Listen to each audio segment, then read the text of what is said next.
Bonjour à tous, aujourd'hui nous allons partager sur le fait d'éprouver les esprits. Nous allons lire un verset dans le livre de 1 Jean 4 au verset 1. Mes bien-aimés, ne croyez pas à tout esprit, mais éprouvez les esprits pour savoir s'ils sont de Dieu, car plusieurs faux prophètes sont venus dans le monde. Voilà, donc nous sommes dans les temps de la fin. Ça, c'est une évidence, hein. Je pense qu'aujourd'hui, plus personne ne peut le nier, hein. Quelqu'un qui est chrétien avec le Saint-Esprit ou quelqu'un qui n'est pas chrétien, qui n'est pas converti, peut constater de lui-même au vu de ce que nous rapportent les journalistes et de ce qu'on entend dans le monde entier, que nous sommes à la fin à la fin des temps. Et étant à la fin des temps, ce que Satan veut faire, hein, c'est amener plus d'âmes avec lui en enfer. Donc ça se passe en deux parties, hein. La première partie, c'est aveugler, envoûter et, et lier toute personne dans le monde entier, hein, qu'il soit chrétien ou non, pour l'aveugler, pour qu'il aille tout droit en enfer. Et la deuxième partie, c'est ceux qui sont en appel, ou ceux qui sont appelés, ou ceux qui sont chrétiens, à les éloigner du Seigneur. Et l'une des manières d'éloigner quelqu'un de son Créateur, c'est euh, de mal l'enseigner ou de l'enseigner vers des voies qui sont contraires à ce que le Seigneur enseigne. Par exemple, dire à quelqu'un que le péché, c'est possible, dire à quelqu'un qu'on peut avoir plusieurs femmes, dire à quelqu'un que la masturbation, c'est possible, dire aux chrétiens que la bénédiction passe par la bénédiction passe par la bénédiction financière. Donc, pour être béni, il faut avoir de l'argent. D'autres enseignements disent que pour être béni, il faut donner de l'argent au Seigneur et il donnera plus. Euh, voilà, il y a plein d'enseignements qui pullulent dans le monde entier et qui égarent les chrétiens. Donc, le terme éprouvé ou discerner veut dire aussi mettre à l'épreuve, examiner, éprouver. Parce que aujourd'hui, malheureusement, nous ne faisons plus comme les Béréens, c'est-à-dire les gens de Bérée, lorsqu'il est enseigné par Paul, les Béréens vérifiaient dans les Écritures tout ce qui était enseigné, est-ce que c'était en accord avec ce que Paul enseignait. Et c'est la moindre des choses en tant que chrétien que lorsque quelqu'un enseigne, exhorte quelque chose, de s'assurer que ce qui est enseigné est en accord avec la parole du Seigneur. Mais aujourd'hui, sur un groupe de 50 personnes, qui le fait véritablement? Qui va vérifier que ce qui est enseigné est en accord avec la parole du Seigneur? Aujourd'hui, les chrétiens du temps moderne, en 2024, aujourd'hui, on va recevoir quelque chose d'un pasteur, d'un enseignant, d'un docteur, d'un prophète, et on va dire tout de suite Amen. Dire Amen à cette parole, ça veut dire cautionner ce qui est dit. Et petite parenthèse aussi, quand on dit Amen à quelque chose, on valide ce qui est dit. On valide aussi la vie de la personne. Donc, avant de dire Amen à quelque chose, sachons à quelle parole et à qui nous disons Amen. Je ferme la parenthèse. Donc, il faut discerner. Nous sommes dans les temps de la fin et une des armes que Satan envoie, c'est vraiment, euh, bien sûr, évidemment, la distraction, le péché, etc. Mais pour les chrétiens, il va envoyer ses serviteurs. Il va envoyer ses serviteurs pour égarer le peuple du Seigneur. Ces ministres, ces ministres vont se faire passer pour des brebis alors qu'ils sont des loups. Donc ce sont des gens qui sont des satanistes, des sorciers, consciemment ou inconsciemment, et qui vont se faire passer pour prophètes par des pasteurs, pour des pasteurs, et qui vont commencer à enseigner, qui vont commencer à manifester une forme de puissance.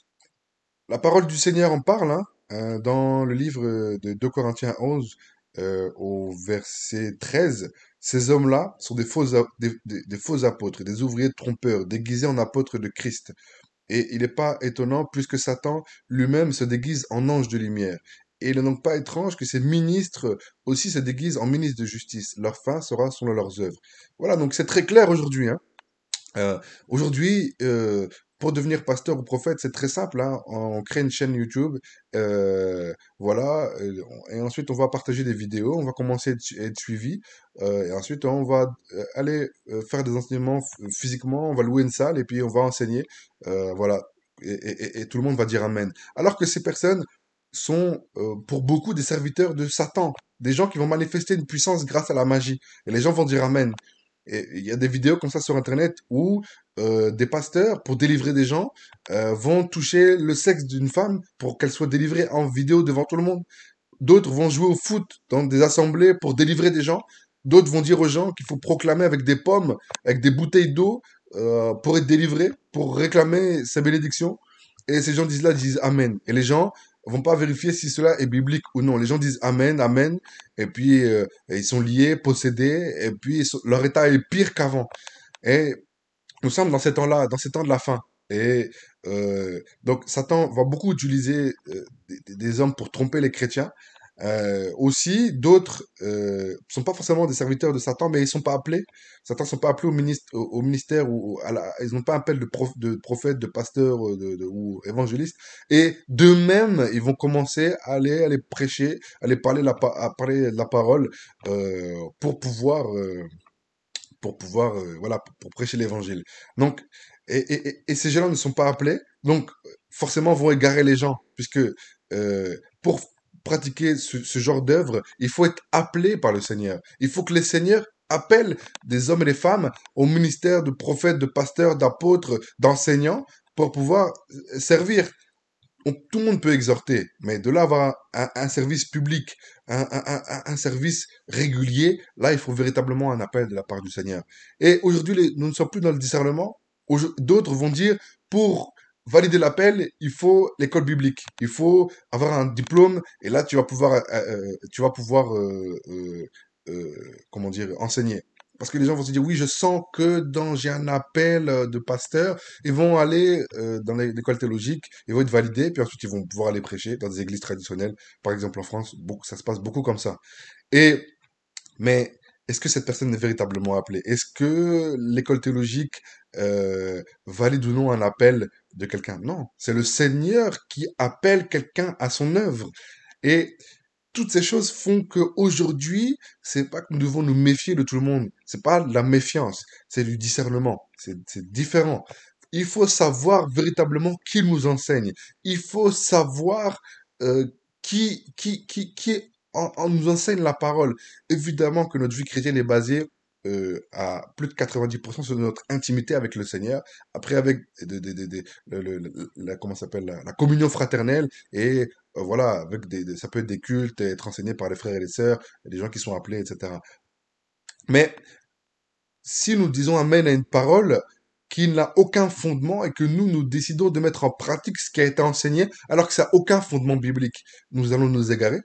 Même si nous sommes sincères, nous allons nous égarer. Le Seigneur peut nous parler, peut nous exhorter, mais euh, nous pouvons attribuer ses œuvres à Satan parce que nous avons été enseignés que c'est différent. On a été enseigné A et dans notre cœur on reçoit B. Et on refuse B pour accepter A, ce qui est enseigné dans l'assemblée. Donc voilà, nous sommes dans ces temps-là, dans ces temps vraiment de péché, vraiment des temps de n'importe quoi, des temps de confusion, voilà. Donc c'est important de savoir qui nous enseigne, c'est important d'éprouver, c'est important d'examiner, c'est important de prier, que le Seigneur nous révèle le cœur de la personne qui nous enseigne. Est-ce que cette personne est convertie? Est-ce que cette personne est véritablement appelée? Est-ce que cette personne est un fils de Lucifer ou un serviteur de Satan? Ou alors c'est quelqu'un qui est véritablement appelé pour à l'œuvre, au ministère pour pouvoir enseigner? Est-ce que cette personne aussi a une vie, une intimité, une proximité avec toi, Seigneur? Parce que c'est pas parce que quelqu'un est pasteur qu'il vit pas dans le péché. Combien de pasteurs aujourd'hui ne vivent pas dans le péché? En plusieurs femmes ont eu des scandales de détournement d'argent, avoir des femmes, des maîtresses. Mais et pas qu'à l'étranger, hein, partout, même dans la francophonie, c'est comme ça. Donc, combien de pasteurs il y a eu des scandales, des pasteurs qui étaient francs-maçons, des pasteurs qui étaient dans le Lions Club, Rotary Club et toutes ces choses-là. Combien? Énormément. Et combien de personnes y sont encore? Et c'est pas encore, le Seigneur n'a pas encore exposé ces choses. Mais c'est des choses réelles, c'est des choses qui existent et auxquelles nous devons avoir le discernement. Et si nous n'avons pas le discernement et que nous sommes enseignés par de telles personnes, comment voulez-vous que notre vie chrétienne avance? Comment voulez-vous que nous soyons bien enseignés? C'est très important de savoir qui nous enseigne. C'est très important d'éprouver les esprits. Même quelqu'un vient de s'approcher de nous, il veut nous parler, il veut nous exhorter, il veut nous dire des choses. Parfois, le Seigneur peut utiliser même quelqu'un qui n'est pas converti pour nous parler, quelqu'un, ou parfois même un chrétien qui se dit être chrétien, mais lui, il veut nous égarer, parce qu'il est véritable, il n'est pas vraiment chrétien, mais il se nomme chrétien. Comment savoir qui dit vrai, qui dit faux? Il faut se méfier de tout le monde, il faut rester dans sa bulle et parler à personne? Non, il faut avoir l'esprit de discernement. Grâce au Saint-Esprit, nous pouvons avoir le discernement sur savoir qui est là pour nous égarer et qui est là, euh, qui parle de la part du Seigneur, qu'il soit chrétien ou non. Moi, personnellement, j'étais beaucoup été exhorté par des gens qui ne sont pas convertis, qui ne savaient même pas qu'ils étaient en train de parler. Et c'était le Seigneur qui utilisait sa bouche pour pouvoir m'exhorter. Des gens non convertis aujourd'hui, des personnes qui ne sont pas encore converties. Et pourtant, ils étaient utilisés pour m'exhorter. Donc, il faut vraiment avoir l'esprit de discernement. C'est très important. C'est très important. Nous sommes dans les temps de la fin. Moi, personnellement, j'ai eu un collègue, euh, c'était un sorcier. C'était un sorcier qui voulait qui voulait qui voulait forcément pas mon bien. Mais il fallait discerner qui était qui. Donc, il faut l'esprit de discernement. Alors, il faut pas mettre tout le monde dans une case, il faut pas, comme je me répète, se méfier de tout le monde. Dire que tout le monde est dans le mauvais, non, tout le monde est mal, non. Il faut le discernement. Qui est qui? Voilà. Demain, vous voulez mettre un enfant, votre enfant chez nounou, quelle est cette nounou? Quelle est la vie de cette nounou? Vous voulez mettre votre enfant dans telle école, comment est l'école? Prions que le Seigneur nous révèle qui est qui pour savoir, pour prendre les bons choix, les bonnes décisions demain. Vous voulez changer d'entreprise. Le Seigneur vous pousse à changer d'entreprise. Est-ce que c'est là-bas que je dois aller? Avoir le discernement. En ces temps de la fin, c'est vraiment un don qu'on doit réclamer au Seigneur, devant les pieds du Seigneur. Avoir l'esprit de discernement pour toutes les choses du quotidien, mais pour aussi, bien évidemment, pour notre vie, pour savoir qui nous enseigne. Mais l'esprit de discernement est capital. Il est capital dans ces temps de la fin où le bien est appelé mal, le mal est appelé bien, il y a la confusion partout, plus personne ne sait plus où aller de la tête, où donner de la tête, même des chrétiens, alors qu'il faut se baser uniquement que sur la parole du Seigneur, sur ce qui a été enseigné. Et il faut pas faire comme les chrétiens qui cherchent, c'est écrit comme à la fin des temps, les gens chercheront à avoir des piles d'enseignants, des gens qui veulent des piles d'enseignement, des piles d'enseignants. Nous allons prendre pour finir un verset dans le livre de Timothée 4 au verset 3. Car il y aura un temps où ils ne supporteront pas la sainte doctrine, mais aimeront qu'on leur chatouille les oreilles, et ils accumuleront en pile des docteurs selon leurs propres désirs. Voilà. Il faut pas faire partie de ces chrétiens qui, qui cherchent une multitude d'enseignants. Il faut savoir qui est qui.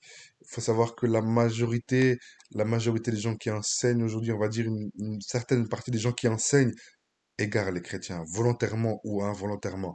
D'autres, ça va être dans pousser les gens à une vie de, de, de, de, de péché, une vie de chrétien passe-partout, une vie de prospérité. Voilà, il y a chacun un petit peu un peu son domaine, mais il faut savoir qui est qui et avoir l'esprit de discernement. C'est capital dans les temps dans lesquels nous sommes. Nous ne sommes pas des chrétiens méfiants, des chrétiens qui se méfient de tout le monde, mais sommes des chrétiens dans l'esprit qui, qui, qui manifestent l'esprit de discernement dans la sagesse et la patience du Seigneur. Soyez encouragés et fortifiés au nom de Jésus-Christ.